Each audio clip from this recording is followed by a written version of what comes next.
afternoon, everyone. Welcome back to many of you.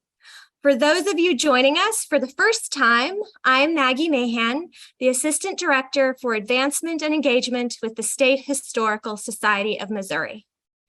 Thanks so much for joining us this afternoon. As the Associate Director of the Cape Girardeau Research Center, Bill Eddleman presents an overview of researching Civil War ancestors. If you need to catch up on installments of Bill's basic genealogy series or would like to rewatch any of those segments, you can view them freely on demand on the State Historical Society of Missouri's website at shsmo.org. All events and our virtual programming series are made possible thanks to the generous support of the Society's members and donors. You can visit our website to learn more and see how you can add or renew your support. Thank you so much again for joining us. And now I will turn things over to Bill. Welcome, Bill. Thanks, Maggie. I'd like to welcome everyone back. If you've viewed some of these programs before, we'll be periodically visiting additional supplemental topics through time, probably about every 3 or 4 months. But this time we're going to talk about probably the conflict that generates the most interest amongst family historians, and that is the Civil War. And there's a number of reasons for that. Probably the biggest one is that a very high percentage of men and many women participated in the Civil War. Some women actually as soldiers, they disguised themselves, but many women also as nurses, laundresses, and in other roles during the war. All of these have records that were generated, and a lot of them are federal records. And so we'll talk about how to access those records, how to find out if your ancestor served. So without further ado, I guess I will launch into the overview of what we're going to be talking about. First of all, we're going to talk about finding out if your ancestor served and whether they were Union or Confederate. A lot of times we may know that already, but oftentimes many people don't, or the family legend actually got the sides switched, but we'll talk about how to find that out. Then a little bit about what do you already know about him? Is it family stories? Do you have the usual genealogical information? Then we'll talk about finding out what unit your ancestor served in, what you can find online, and I'll be emphasizing the 4 biggest sources of Civil War information: FamilySearch, Full3, Ancestry, and your state archive. Then we'll look at pension files and what you can find in those and how you can access them, and some other sources that you can go beyond the pension file. And then finally, I'll end with some things that you should be aware of and be cautious of as you research your Civil War ancestor. Well, first of all, who served? Well, up to 80% of those who served were volunteers, and they were volunteers to the Army. The remainder were draftees, conscripts, sailors or Marines, both Confederate and Union, U.S. colored troops, which didn't come along until 1863, paid substitutes. In many cases, if you were drafted, for example, and you were a rich guy, you could pay somebody to go in your stead. The regular army did exist. It was very small. There was an aversion to having a standing army prior to the Civil War. I think Americans still have an aversion to having a large standing army, but less so than we did many years ago. And then in some cases, there were paid commutations on the Union side. Well, first of all, did they serve? How do we find that out? And let me take you back about, 55, 60 years ago. And I was sitting on my grandparents' back porch. They had a wonderful big glassed-in back porch. And my grandfather was reading the newspaper. And as with many newspapers, it had a what happened 50 years ago column, or 100 years ago, or 75. In this case, it was 50 years ago. So this was in 1966. And the item was William Feste Sr., nearly 90, died last night at the home of his daughter, Mrs. W.F. Honnebrink, near Egypt Mills. He was born in Germany, but came to America when he was 18. At the outbreak of the Civil War, he was one of the first to enlist. He served in the 26th Missouri Infantry and spent a year in the notorious Andersonville prison. And then my grandfather kind of looked up and he said, "That was my grandpa. I remember him." And that has always stuck with me since. He did spend the time in Andersonville prison. However, the newspaper got it goofed up. It was a 29th Missouri Infantry. Another way, and so you've got newspapers and family legends. So I got that straight from my grandfather and then went from there. There are also clues that you can look at the burial site for the veteran. First of all, if they're Union and if they're Confederate as well, past a certain date, they might have a government stone. And there are different styles of government stones. The one on the right for John W. Smith is an old style government stone. It doesn't have dates on it. It just has the company and unit and the soldier's name. The one on the lower left is a modern day military stone, which has the birth and death dates, the war, unit, and the full name of the veteran. But you can also look for other clues. There were veterans organizations, the Grand Army of the Republic for the Union, and if they died when there was still a GAR chapter nearby, there's a marker like you see on the upper left, veteran GAR 1861 to 1865, and it's a 5-pointed star, and it's metal, it's cast iron. And then there's also various markers for Confederates. There might be a UCV marker, Confederate Veterans. There might be a UDC, United Daughters of the Confederacy marker. So you look for those clues, and that can tell you if they served or not. Also look at the age of the family member in 1860. Most of the soldiers were 18 to 30, but there were some as young as 10, and actually younger than that, who served as drummer boys or buglers. And I found them up to age 82. In that case, the individual served as a teamster for a unit. When I lived in Rhode Island, we found his grave marker.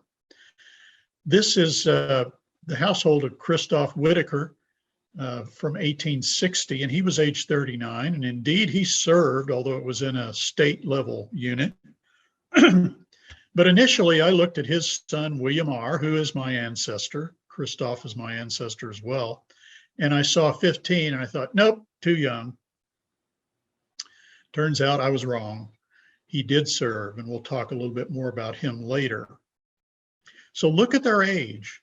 If they didn't serve, you probably ought to start looking for a reason why they didn't. Maybe they paid somebody to go in their stead, or maybe they had some problem that prevented them from serving. There's also something maintained by the National Park Service that I'll go through on how to use, called the Civil War Soldiers and Sailors Database. And you have the link in your handout as well. And I'm going to go through a couple of examples. Frederick Hahn was a Union soldier, and James M. Samuel was a Confederate soldier. So here's what it looks like on the splash page. And if you click search for browse people, you'll get this display, and it keeps going down below the bottom of the screen. But I knew that Frederick Hahn was a soldier.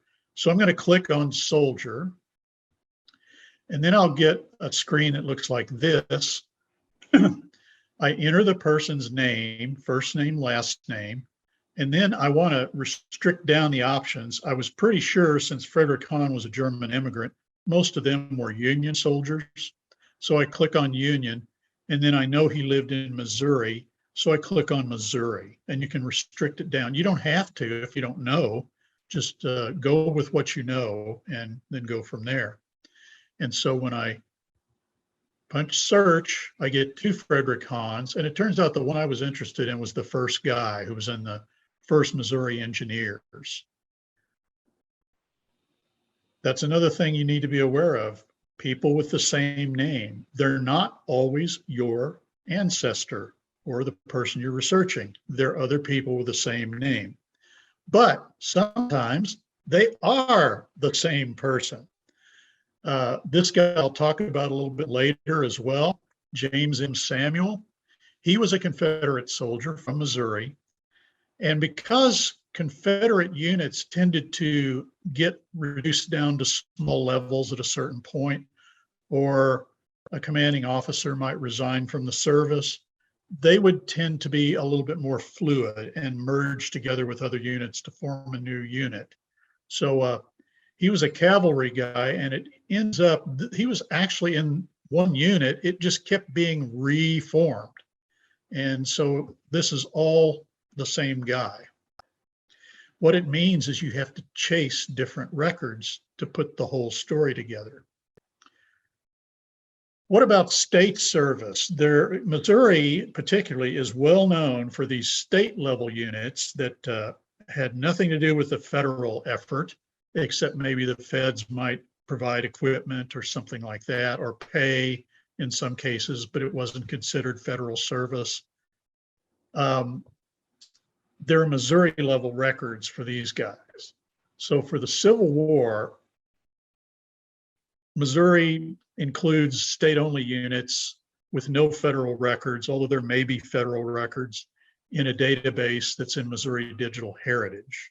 And that includes wars all the way from the War of 1812 to World War I. And you've got the link for that. So I'm going to work through an example. Many states have something similar. I'm not going to go into detail about other states. You'll have to do that yourself if you're looking in another state. So Michael Dittlinger, we'll look for him. And so we have a drop-down menu. We can select Civil War.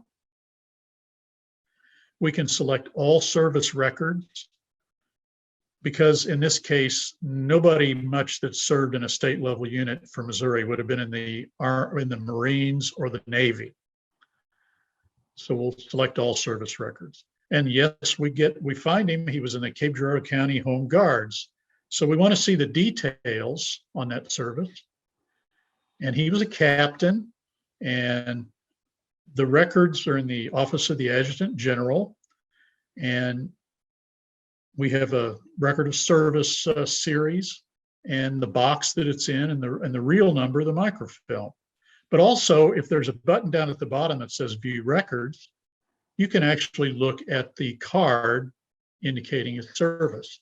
This includes additional information, like when he enlisted, where he enlisted, and the unit happened to be disbanded pretty quickly. A lot of these Home Guard units were, and so it disbanded within a few months after it formed. All right, you've got the unit number and the company, perhaps. So before I go any farther with research, put together what you already know about the soldier. So you know their name, approximate age, which you could get from the census perhaps, or from other sources, where they were living at the time, or where you think they were living, what information you've got, whether they survived the war. If I see someone who is of the right age and died in 1861 to 1865, I automatically kind of half suspect they might have been killed in the war, although that's not always the case. So that means you're going to look in different places to try to find information. Did they have a family? If they had a family and they died during the war, there should be a widow's pension or a minor's pension, minor being a person under 21. So use such typical genealogical sources that we've talked about in the series already, Bible records, deeds, probate, wills, and so forth, court records. You may have family stories that have survived. Write them down. If you have heard them, or if you're the source of the family stories, write them down. Sooner, if not later, sooner is better, so that will be preserved. Search newspapers for articles or obituaries, and then you also perhaps have family documents, letters, marriage information, death certificates, and so forth. Or you may be able to find those in manuscript collections if you had a relative that donated such things to a manuscript collection. So in what unit did they serve? Company letter, A, B, C, D, E, F, G. I don't think I've ever seen those much over M. And then a number, and then a state, usually, if they were a state level volunteer regiment, and then what sort of unit it was. In this case, Battery F, 2nd Illinois Light Artillery. Light artillery were the lighter cannons that were very portable. Heavy artillery were less portable and much larger, obviously.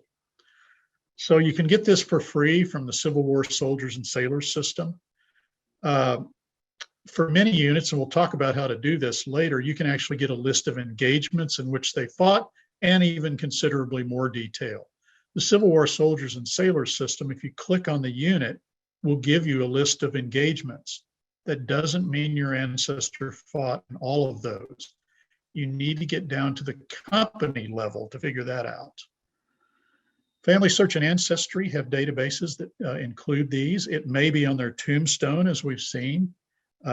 It may be in their compiled service record in the index and other places. So Fold 3 is one of those. It may be in their obituary. And again, be cautious. Remember, my ancestor said the 26th, and it was really the 29th. Or it may be in family documents. Don't get frustrated if you can't find the person in the numbered regiment that you have information on, because that may be an error. You may have to search at a coarser level to get down to that. So the main online sources are FamilySearch, Fold 3, Ancestry, and the National Archives and Records Administration. It used to be there wasn't a whole lot online at NARA, National Archives, but more and more there are. So we need to encompass that in our search these days. I'll show you how. So first of all, what about FamilySearch? Many of you at this point in your research, if you've listened to any of the other presentations, I always say, get yourself a free FamilySearch account, because it's going to lead you not only to trees that may have your ancestors, which frankly, I don't use. What I use is the original records you can access through FamilySearch. Anything practically that the Church of Jesus Christ of Latter-day Saints has microfilmed, unless there's restrictions on it, should be there. They have a variety of wikis that explain how to do research. To get into the Civil War one, I've given you the link. So you can get basics beyond what I'm going to talk about today. Check the information accessible there first, because the site is free. The others are all subscription, and NARA is also free and also requires a free account setup. So FamilySearch example. One example of a record group that you're going to find in there is headstones that were provided by deceased Union veterans. And this group is 1879 to 1903. Obviously, there were stones provided after that. This particular group only includes up to 1903. You had to request those stones. It was not automatic. And actually, if you find you had an ancestor that served and he doesn't have a military stone, you can still request one. And I don't know how long it takes these days, but it'll be a bronze, usually a bronze flat stone, but you can still request them. You have to provide the information, and they have to verify the service, or you can give them clues on how to verify the service. So there's the link to that particular data group. And this is the very first one in the darn group, John Abbott, just as an example. It's going to give you what unit they were in, where they were buried, what cemetery. This one is at Neosho in Newton County, Missouri. It's going to give their date of death and who provided the headstone. There are different providers under contract to the government during this time period that provided the headstones. That's just one example. There are other military groups. Look at the wiki for FamilySearch and you'll find out much more. Fold 3 is predominantly military records. And if some people occasionally ask me, well, what does that mean, Fold 3? Well, it has to do with there are 3 levels of folds that go into properly folding a US flag. And that's what that refers to. It is a subscription site. It is not one of the more expensive subscription sites. I use it almost every day in what I do. So it's well worth it if you're going to do a lot of military research. They have a gateway that also explains Civil War, giving you the link for that. Now, what are you going to find on Fold 3? Compile military service records is the big thing. But for Union, a lot of the states are on there, particularly if they didn't provide all that many troops for the effort. The big states are not. So Illinois, you're not going to find compiled military service records from Illinois, Ohio, Minnesota, Michigan, Pennsylvania, many of the states that provided large numbers of Union troops. All Confederates the compiled military service records have been scanned and are available on Fold 3 because records didn't survive as well. There's a much smaller set of paper they had to scan to get those online. If you have a unit that has been scanned in a state, note the company and unit reports for each regiment, and those are available for all Missouri units. And I'll talk about what that means in a bit. Most states at least have a card index, just the index, which will allow you to get to the compiled military service record in the National Archives. So let me go through an example where the CMSR is available on Fold 3, and that is actually a great uncle of mine, Michael S. Eddleman, who was in the 5th State Militia Cavalry mostly. He was in a variety of units, and they actually formed the 5th from another unit. And so I have to look at multiple places to find all his service. We'll just look at this one. So when you launch this, after you've purchased their subscription and logged in, I usually browse because it's the way I think. You can go through it other ways to get there, but I usually do browse, and then if I know they were Union, Confederate, you can click both, or you can just click Union if you know they were Union. So in this case, I know he was Union, so I click Browse Civil War Union and check that box. Then I go to Civil War Service Records, CMSRs for Union, Missouri. He was in the 5th State Militia Cavalry, which had been reorganized from another earlier version. So I click there, and his last name begins with an E. And I go to the E's, and there he is. He's also in there 2 other times with different spellings on his last name. Both of those are just basically service index cards. And then I go to all the documents in his compiled military service record. A CMSR, after the war, they hired literally hundreds of clerks for years, going through all the records, compiling those together by soldier, and giving each document a number. The first document in the file will be a list of all those numbers. And then you'll have the muster rolls and some other documents. In this case, he actually was honorably discharged for fraternizing with the enlisted men. So that's all in there too, all those, the main documents in his court-martial. So this is what that first document looks like. And you see those numbers. Those are just indexes to other documents. And there's his enlistment. Actually, this is his muster out card, they actually copied all this from original records. So it took a lot of clerks and a lot of time. So there's many more documents in that file. I don't have time to go through the whole thing. This is what something looks like if your soldier served in a state where they don't have the CMSRs on full 3. They just have an index card. This guy was in the 2nd Illinois Light Artillery, Battery F.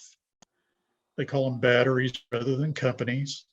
And his name was Christian Sperling, and he was a private. And that's all you're going to find for him. You'd have to go to the National Archives to get his CMSR. You can also access, a lot of people ask me, well, what battles and what did my ancestor do? Well, you could look at the whole regiment, but what happened was different companies within a regiment might be detailed to do different tasks, and they might actually be hundreds of miles apart at a given time. So in this case, you'll need to go, if it's available on full 3, to the unit information. And so you're only going to find this for the most part for Union soldiers in many states. And I'm going to go through and look at my great-great-uncle's company. And he was in for the whole war. You can see there's a lot of index numbers in his compiled military service record. So he was in Company G, 11th Missouri Infantry. So I want to look at what battles was he in, or what did he do during the war? So again, click Union, Civil War, CMSR, 11th Missouri Infantry. And what I want to do this time, I don't want to look at his compiled military service record. I want to look at the unit information. That is always, or most of the time, right before the A's. So I click A, and there's unit information. What are you going to find there? In this case, 426 documents of unit information. And the first, it's usually filed by general regimental information like this. Then there'll be a section for what the field and staff was doing, field officers and staff. And then they'll go by companies. So there's field and staff, which would be after the regimental information. And it's usually for 2-month increments on each document. So they were in Memphis, Tennessee in November, December 1865, and that gives a brief summary of what they did and how far they went during that time. But I was interested in his Company G, and I'll give you a little hint. The company level information and the field and staff officers, as you go through the file, are usually in reverse order. So you'll hit 1865 first, and then have to keep going to get 1861. So in this case, in September and October, Company G was in Cape Girardeau, and they marched to Fredericktown, which, if you know a little bit of history, there was a battle there. They were not engaged in the battle. They actually were kept in reserve and actually were given prisoners to march back. Another thing you'll find in Fold 3, if the soldier was killed or died of disease during the war, during service, when he was in service, his widow was instantly eligible for a pension, or if his wife had already died, his orphans were eligible for a pension. And so these have not all been scanned yet. They get more and more all the time. But if you locate one, it's really, really invaluable because it gives a lot of information. So this one is for a guy named Philip Hahn, who was in the 29th Missouri Infantry Company F. And it will list the guardian of the children if there's still children alive. And in this case, there was one son who, and it gives his birth date, and it will give the date when they go up somewhere in the file when they actually reach the age of 21. It'll give details on where the soldier died and how. It'll give details on the marriage because the widow had to document that. And you never know what you're going to find in pension files of all sorts, but it's usually really interesting. Okay, next is Ancestry. And of course, this is subscription or library access. Full 3 is also library access in many cases, so check with your local library. They have a gateway as well that discusses the Civil War. You can also use card catalog and search for Civil War. I'll warn you, they've got a lot of record groups there under card catalog under Civil War, so you may want to restrict it down even more. Several databases give regimental information and are searchable. There's also pension indices. A little hint, if you ever request a pension from the National Archives, there'll be a card on Ancestry, and it will differ from the one that you can access on Full 3. Get them both, because there may be a number on one that's not on the other that may be crucial to accessing the pension. One thing I use sometimes on Ancestry, in 1863 and 65 to 65, they implemented a draft. And so they had to, as with any draft, they had to go out and inventory what was available, who was available. And so all men between 20 and 45, if they could find them, were registered for this draft. It's only for the Union, although you will frequently find Confederates on here. It will list served in rebel army or something like that. So don't fail to look at it because your ancestor was Confederate. He may be in there. It also includes, at this time, many free in quotes, African Americans. That is, they freed themselves. Particularly if you're dealing with an area that had a Union fort or installation, there may be a lot of African-American men who walked away from their enslavers who are in that draft list. Oftentimes it'll list prior service, whether it's Home Guards, Enrolled Missouri Militia in the case of Missouri, or even Confederate. So I'll just give you one example down at the bottom, a guy named William M. Eddleman, who appears here, and then he was also in the Enrolled Missouri Militia later.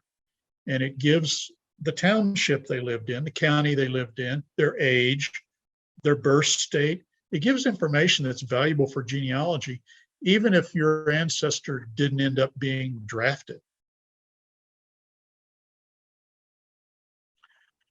Ancestry also has prisoner of war records. They also have the 1890 Special Veterans Census, which oftentimes gives details on the individuals enumerated. It's about the only major part of the 1890 census that survived. Prisoner of war records include both Union and Confederate, and they give varied information depending on the prison. Well, my ancestor, William Feste, was in Andersonville, and so he's enumerated on here. He was a private, Company F, 29th Missouri Infantry, enlisted 24 August 1862, mustered out 26 March 1865. It was a military or a medical discharge. And it says that he suffers from kidney disease, which, you know, almost 30 years later, it finally killed him, and that he was a prisoner in Andersonville and got a pension for disability. Finally, the last major repository that's going to be accessible from home is the National Archives. And of course, most of it is not accessible from home. It houses all the original documents for the records I've discussed. There's a gateway there for the Civil War research too.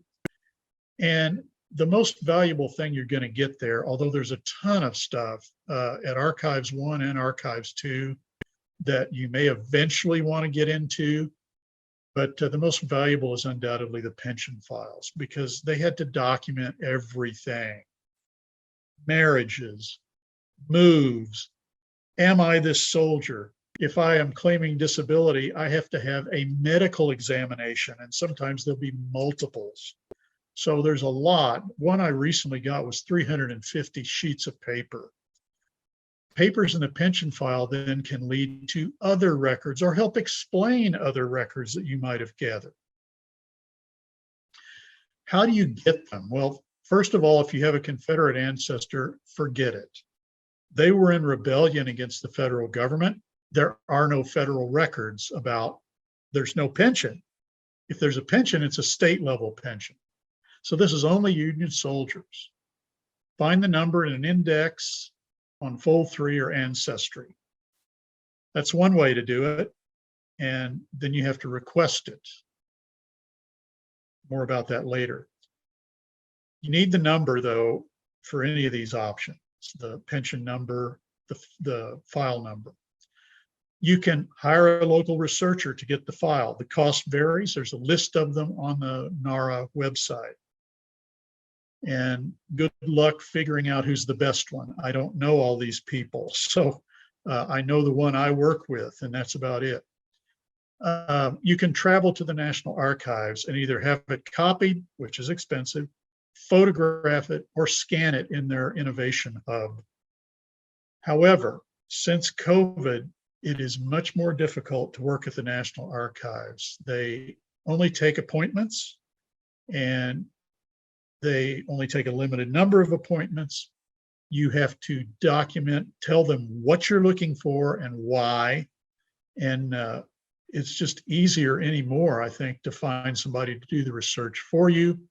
I don't know if it'll ever go back to the way it was. It used to be I could travel there unannounced and show up and do research, but no more. The archive staff, though, are always helpful. You can order it and pay for copies. The first 100 pages of a file are $80, and it's 70 cents for each additional page. I'm going to have to move that out of the way. You can order pensions using NATF 85 form. And you can visit that online and see what all you need to order it. So I will not, you can read that yourself.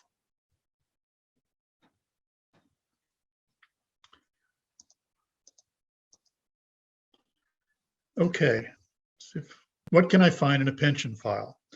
Well, there's a lot of affidavits. It's affidavits from fellow soldiers. It may be from clergymen or justices of the peace documenting marriages.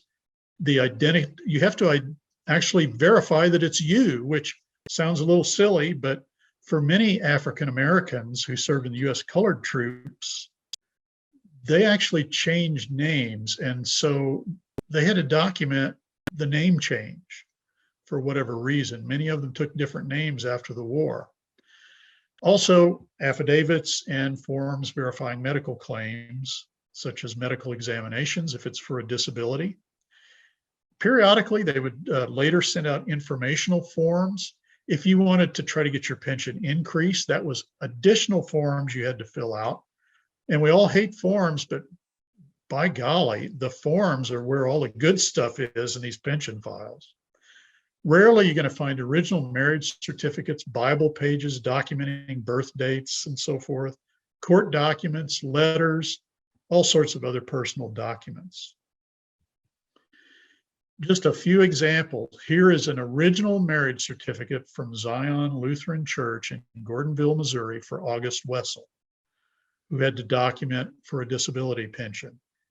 And his wife later got a widow's pension. Once the soldier died, all of these things went into one file.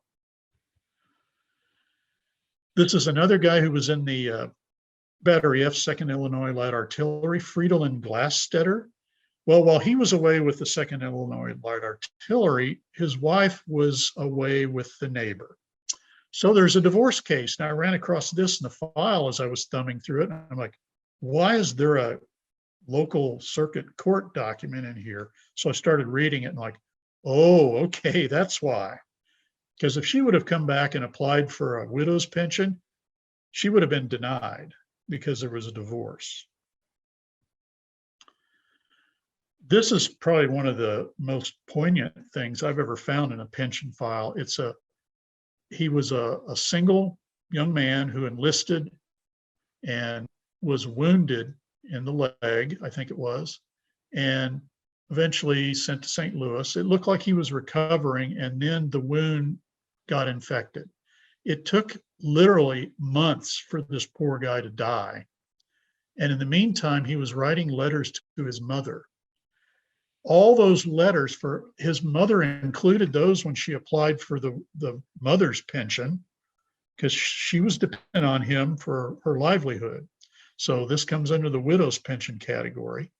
And then there's the last letter was a letter to her from a volunteer nurse who had been with him when he died, which is just tear-jerking.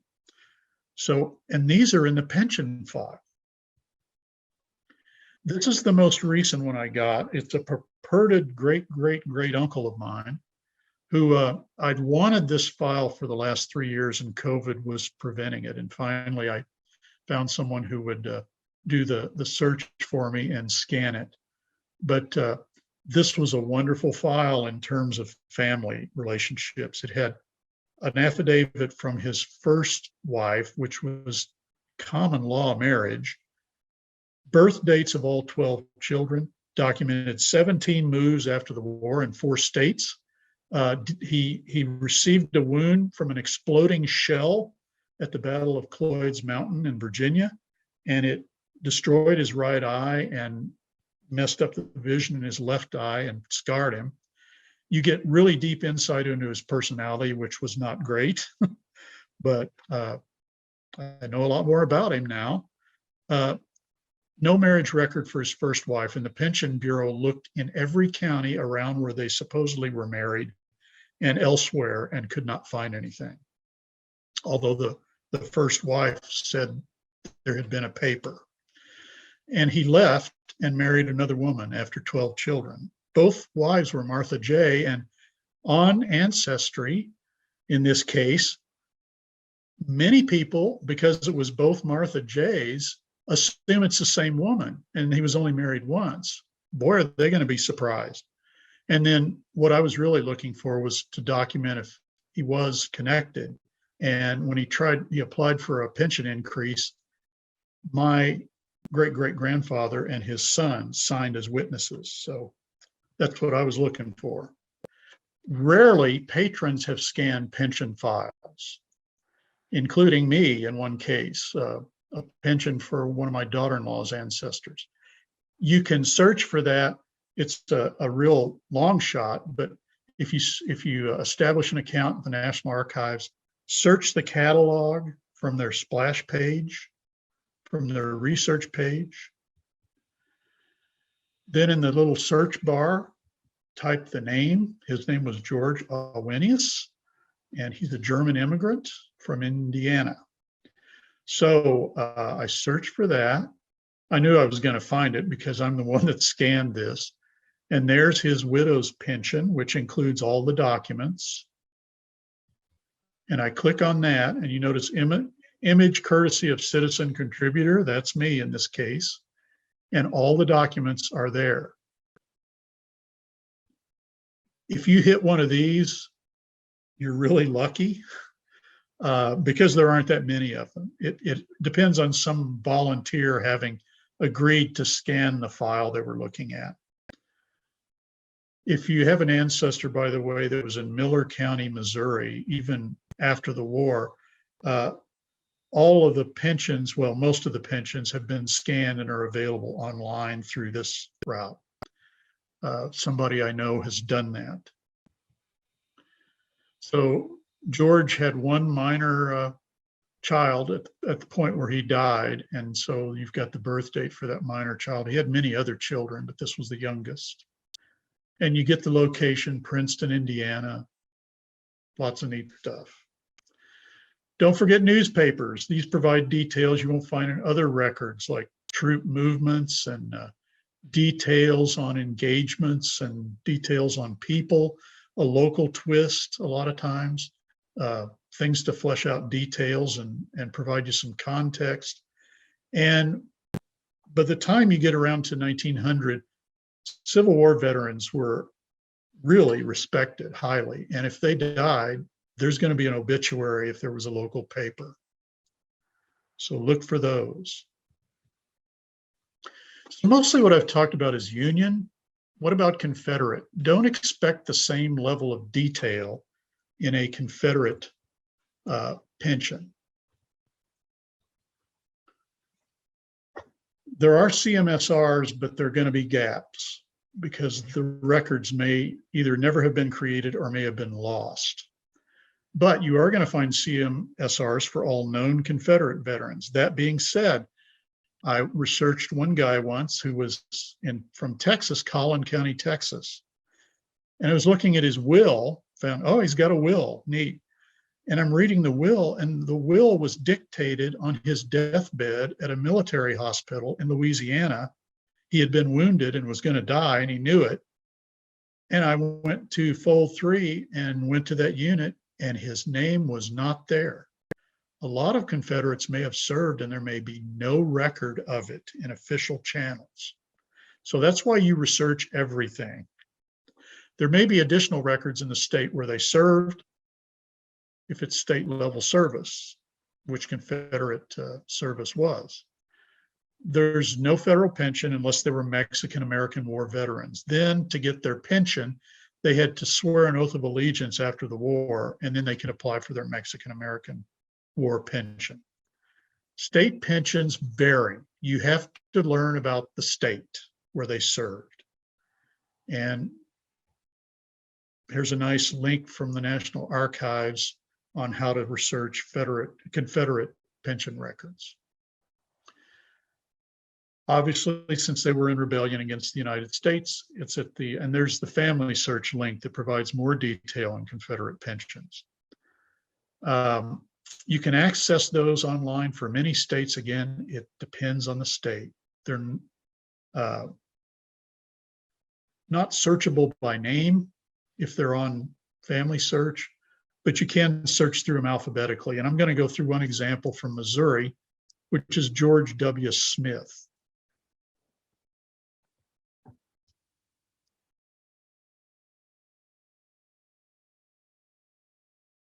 Okay, this gives you an indication of why there's so much of the variation there is among states. Many states started granting pensions for Confederate service if the veteran had lost a limb earlier than otherwise. Then they started maybe with veterans' widows, and that varied. Sometimes the order was switched. They might do those last. And then they finally would grant pensions for indigent veterans, Confederate veterans. This gives you an indication of the variation among states. In the case of Missouri, it was 1911 before indigent veterans, and they never did do the widows' pensions. So again, research your state. So here's George W. Smith. He was in Company A, 8th Missouri Cavalry, or Jeffers Regiment, it's sometimes called. He applied for a pension in 1913. He was indigent at that time. He had to make a statement to document that he was indigent and provide some details about his service. And then they had to verify that in the Adjutant General's office. The records were held at the state level, obviously. There were some federally held records. That's how they can compile military service record. So they would check back against those to make sure this was really a Confederate veteran. But that leads to other record as well. And in this case, I was able to find this individual was applied to be at the State Confederate Soldiers Home in Higginsville, which was kind of these were the last surviving indigent Confederate veterans, pretty much. In this application, there's additional service details, although it's obviously from memory because there's some things left out. And looking at that, he died at the home. His family was couldn't afford to bring his body home for burial. So he was buried in the cemetery at the Confederate Soldiers Home. And so I journeyed there. This is one of my grandmother's uncles. And so I journeyed there just to find his stone and photograph it. Lots of other sources beyond a pension file. Sometimes a soldier who was in a unit in a regiment wrote a history. And these are really, I mean, they're not great reading sometimes, but in terms of detail, they're really interesting if you have a reason to be interested in that regiment. Local histories provide some information because a lot of times regiments were, and companies, particularly within regiments, were recruited locally. And so all the men might have been from one local area. So you have a local history that discusses that. There may be information in libraries, local newspapers, the soldiers' homes, History of the War of the Rebellion, which is a 30 some odd volume compilation of all the reports that came in from the field, both Union and Confederate. You can find, these are online. The Cornell Library link is one place to access that. There are also hard copies of that in many larger libraries. Local and national newspapers, which there's a whole presentation on using newspapers in this series. State Historical Society of Missouri is a good source. It's kind of random what you're going to find, but many people have donated their ancestors' documents. In many cases, the ancestor may have donated them to manuscript collections and other state archives as well. So I'll just give you some examples of how I found some of my ancestors. Well, I talked about William Feste Sr. and how my grandfather said something, pointed out to me the 50 years ago item. The 1890 Union's Veterans Census, he's in that, and I actually had that as an example too. Some years ago, he was the first one I looked up in the National Archives to find his pension. And he got an immediate disability pension and then got it raised and then tried the rest of his life to have it raised and never was successful. Died in 1916 at age 89. Because he was in Andersonville and was captured at the Battle of Ringgold Gap, Georgia, I have been there. I had to go there and visit the sites. And this is a reconstructed segment of the palisade at Andersonville. The gap in between the palisade and all those rags on the sticks, that's the dead zone. If you set foot in that dead zone, the guards would shoot you. They had tens of thousands of men in this very small enclosure.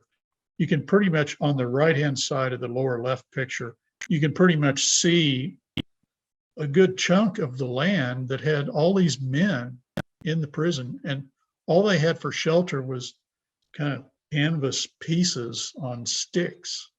Terrible.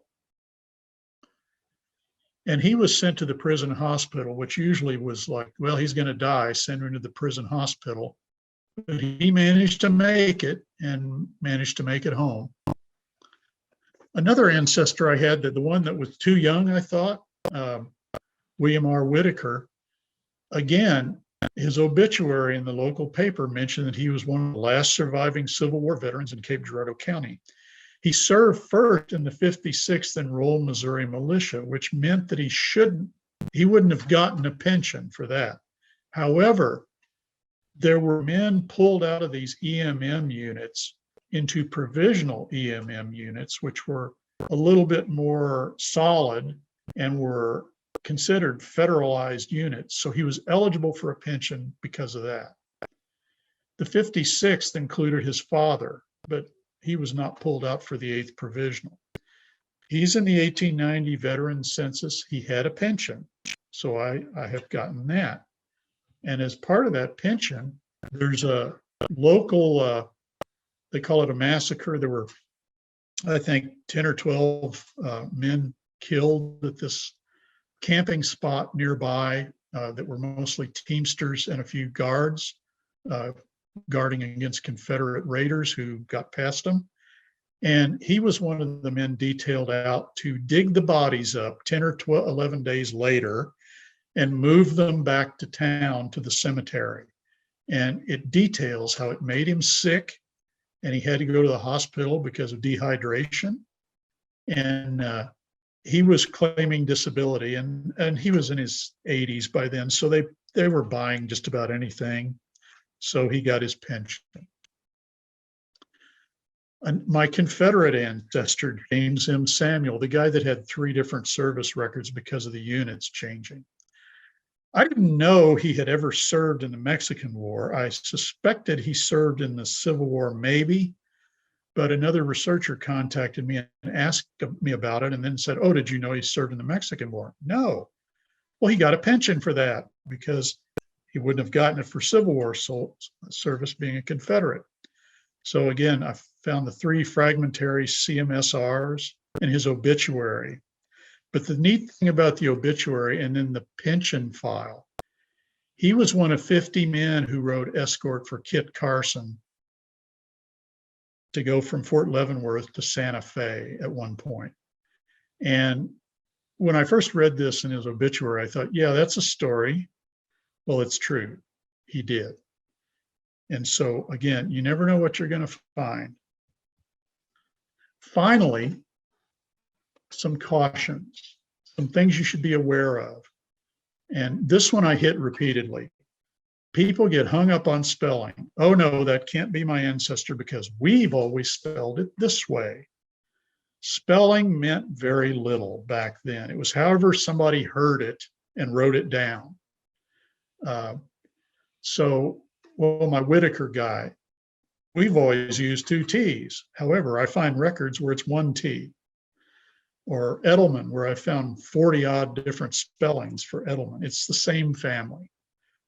Enlistment was oftentimes not in the state of residence. We have a lot of situations in Missouri, for example, where people enlisted in Illinois regiments. There's a couple things happening there.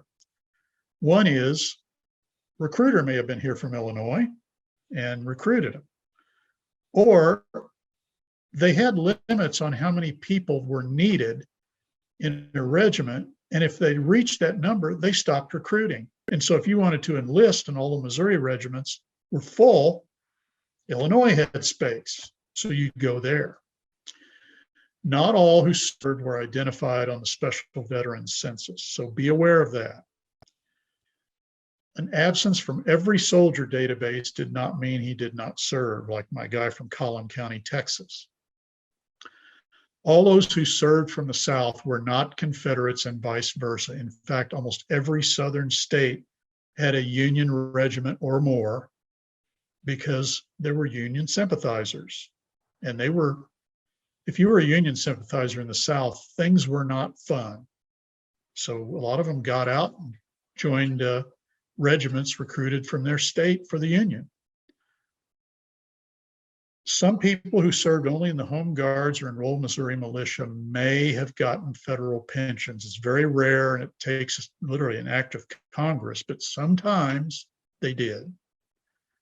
And when you get information about the regiment and where they fought, your ancestor may not have been in every action. And I've talked about how to get at the company level information for some regiments. So with that, I really hope you find your ancestor story and preserve it for future generations. I will have to say that pension files have provided me with the most surprises of any of the genealogical research I've done. There's almost always something in a pension file that is unique and interesting. So with that, I'm sure we have some questions. Hi, Bill. Thank you so much. And yes, we do have some questions that have been coming through as we going to start tackling those. But I'm also going to go ahead and drop Bill's email here in the chat. So if there's any follow-up that you want to do, or if we don't get to a certain question live, that you can do that follow-up. So, Bill, one of the first questions that came through is, what do you consider to be a good site when you're searching for and hoping to find a picture of a soldier who served? There is no good site. You can look various places, but I know one where sometimes you'll find identified pictures, and it's very, very rare, is the Library of Congress photographs. You can search there. You can just do a Google search for your ancestor's name and, who knows, maybe a picture will pop up. That being said, the only pictures I have of any of my ancestors who were in the Civil War were taken when they were old, when they were elderly, or after the war. So it's a rare thing to find. You touched on home guards, but one of the questions that came through early on is about trying to find out what members of a state's home guard did during the war. It's tough to find, and typically a home guard unit would not have strayed much beyond the town or the county where they were formed. And a lot of times what those home guard and the EMM did is they just did guard duty or what we would call grunt work, so the regular troops wouldn't have to do that. So the volunteers wouldn't have to do that. So guard duty, moving things, working on fortifications. Another question that came through asked, did the Confederates have a buyout option for wealthier people as the Union did?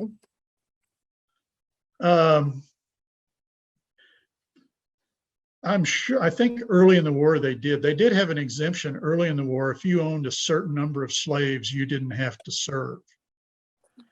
And I think that kind of went by the wayside as the war went along.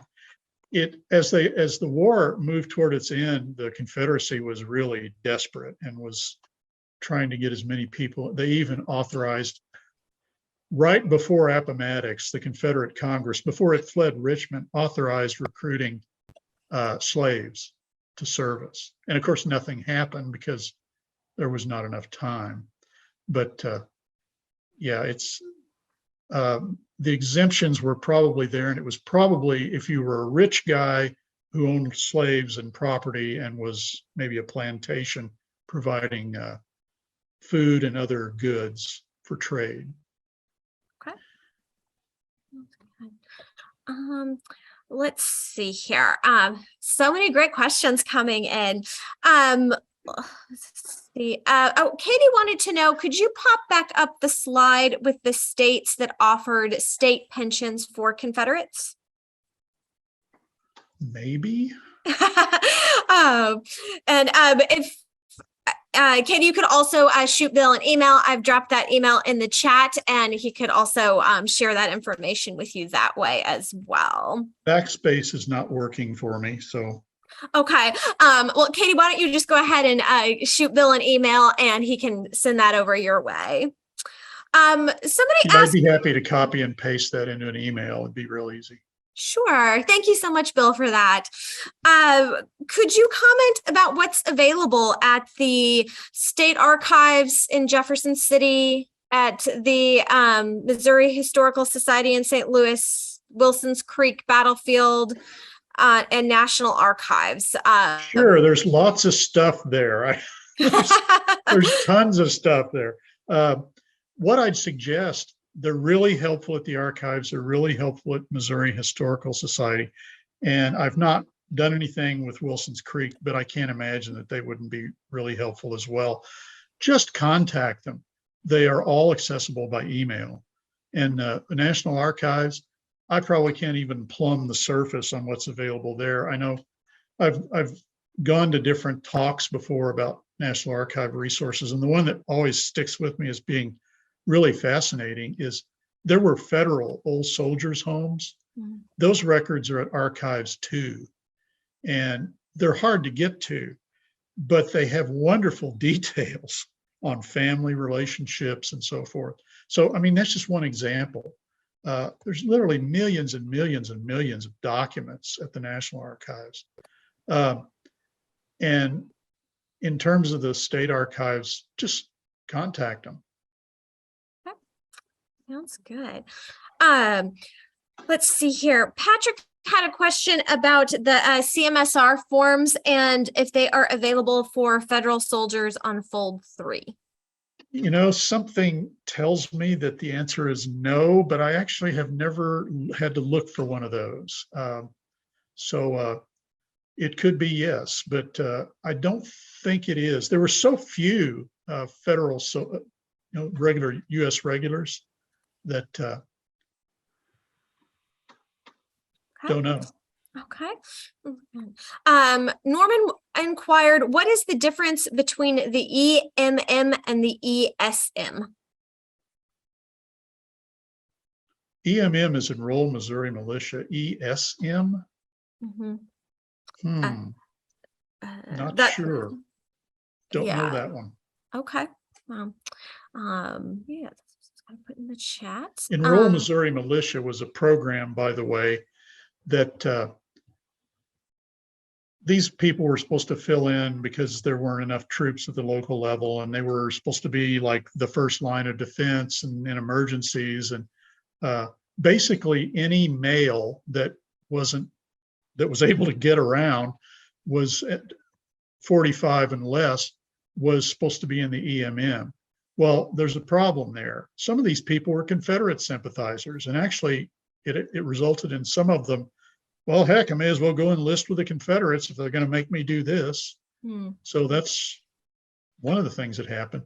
And a lot of the EMM, if they had grudges against people that maybe had sympathies for the other side, they used this as a cover for indulging their grudge. So people got killed because somebody was in the EMM and didn't like them. So it was not a terribly successful program, although it varies. Okay. There was also a question about post-return documents. Is that something you can speak about? Post-return documents are probably going to be in the National Archives. And I have not worked with them, but we really need to for a project I'm working on about local forts. You can occasionally find some documents that would have been related to post returns. Let's see here. Bill, I don't know if you can see here Linda's question that sort of looking into her great-great-grandfather from Maryland, and sort of curious if that would be a case where his body might have been shipped back, looking for where his burial location. It just depends, if he was at a hospital, it could have been, or not. Just don't know if I don't know if you've got the pension in this case, but judging from the date, she should have gotten a widow's pension, especially with 5 orphans. And so you may want to get that widow's pension and see if it's available on full 3. Okay. Oh, awesome. Thank you so much for that. Let's see here. Oh, here's a question from Dawn who's asking, are prison records indexed? Depends on the prison. Okay. Sometimes I think there's some records on Ancestry. There are probably some on full 3 as well. If you find some of the CMSRs, there's going to be POW records there, even for Confederates. It'll talk about, yeah, this guy was captured at this location and sent to this prison.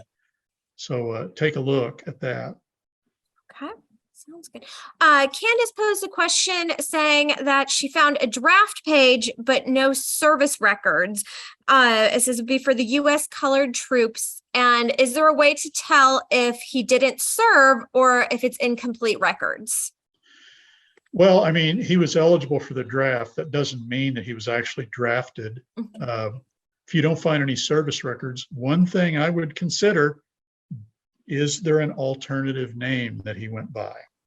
That was one of the biggest problems many of these African Americans who had been U.S. colored troops encountered, was this name change and having to document that. I know there's one soldier locally that really had a tough time, and finally they accepted it and he got the pension. That sort of ties into John's question, is if a widow remarried, were they eligible for a pension? Well, sometimes they kept getting the pension. A lot of times you'll find the remarriage discussed in widow's pension. In the case of Albert Limbaugh, the young man who was the sole support for his mother remarried. She was a widow, and she was still getting the pension. It even documented who she'd married the second time and where she went. She went out to, I think, Oregon or Northern California. And so that was in there. It's kind of an interesting deal. My friend Steve Limbaugh wanted me to look up a Limbaugh pension. And I just said, well, why don't I look all the Missouri ones up? There were only about 5. And that's how I found Albert. Very interesting. Probably the most interesting one was the one I wasn't supposed to get. Lynn had a question on the 1890 census that you had talked about during your presentation. Could you speak a little bit more about that and what you found useful in it? It had that additional information about the veteran. And it's a good place to go if you don't know what unit they served in. They had to list that. It's available on Ancestry. We will just take just a few more questions here live today because I know we have run over our hour, but just so much good information that Bill's sharing with us. Norman asks, do you know of anyone who served in both the Union militia and the Southern militia? Sure. There's one that I was told about recently where, interesting deal. The guy was an Irish immigrant. He enlisted with the Confederacy. He was captured in somewhere in, I think, at island number 10 in Missouri, and was offered the choice of prison or what they call galvanizing, which is enlisting in the Union Army. Well, he enlisted in the Union Army, and apparently he liked military life because he stayed in after the war and was with Benteen at the Little Bighorn and survived that. So interesting stories. I'm trying to get the guy's name because I want to research that further. Yeah, definitely interesting. Sarah had a question about an ancestor from Andersonville and thoughts on a good place for more information specifically on the prison in that area. Actually contact them. That's a unit. It's a national military park, I believe. But it is also the site of the National Prisoner of War Museum. They have a number of really interesting collections, and they have every bit of detail you'd probably want about Andersonville. So contact them. I don't have the link, but you could probably do a Google search and find out about that and how to contact them. All right. And then our last live question today is from Rich, who's talking about relatives who moved from Kentucky to Missouri after the war. And where would you suggest that he might begin to find specific records? Well, if he was Union, he probably was in a Kentucky unit. And so I would look there. But if he was Confederate, again, probably a Kentucky unit. Kentucky was also a border state, so you had both sides represented. The fact that they moved to Missouri later is not going to affect where you look for their service record, what state you look in. So you're not going to find really, I can't remember if Missouri allowed state level pensions for those that served from other states or not. Okay. Okay. Well, Bill, thank you so much again for covering such great information today. We tried to get to many questions, but if you had a follow-up for Bill or if there was something we were not able to get to live, do reach out. He is at eddlemanw@shsmo.org. His original 12-part basic genealogy series is also available on demand at the State Historical Society of Missouri's website. And there will be future installments coming, which will also be posted with the events on the Society's website. And you can also sign up to receive event news via email as well. So definitely stay tuned for that. Any last notes from you, Bill, before we wrap today? Well, I don't know when we'll do the next one, but I'm thinking about doing a session on using tax lists for genealogical research. So Awesome. Well, again, do stay tuned to the website at shsmo.org, and we will look forward to seeing you for future sessions. And Bill, as always, thank you so much. It was lovely to spend this afternoon with you. Have a good afternoon, everyone. Thanks.